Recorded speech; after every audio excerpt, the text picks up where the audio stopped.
Emerging victorious in the 1912 election with just 42% of the popular vote, and only 2 years after his transition from academia to national politics, Woodrow Wilson turned the vision America had asserted largely for itself into an operational program applicable to the entire world.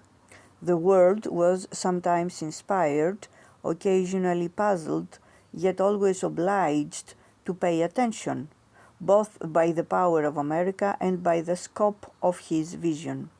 When America entered World War I, a conflict which started a process that would destroy the European states system, it did so not on the basis of Roosevelt's geopolitical vision, but under a banner of moral universality not seen in Europe since the religious wars 3 centuries before.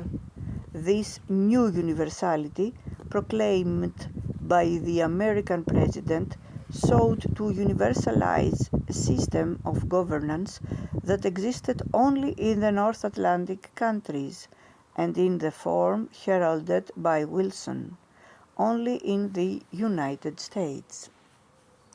Imbued by America's historic sense of moral mission, Wilson proclaimed that America had intervened not to restore the European balance of power, but to make the world safe for democracy.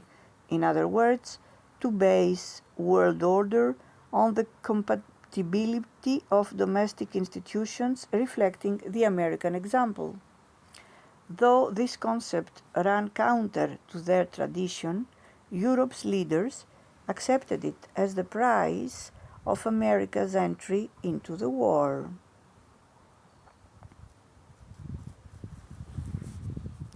Setting out his vision of the peace, Wilson denounced the balance of power for the preservation of which his new allies had originally entered the war. He rejected established diplomatic methods, decried as secret diplomacy, as having been a major contributing cause of the conflict.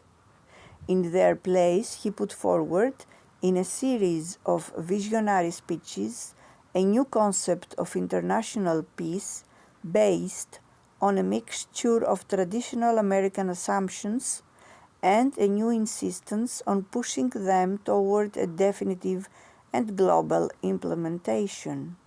This has been, with minor variations, the American program for world order ever since. Like many American leaders before him, Wilson asserted that a divine dispensation had made the United States a different kind of nation.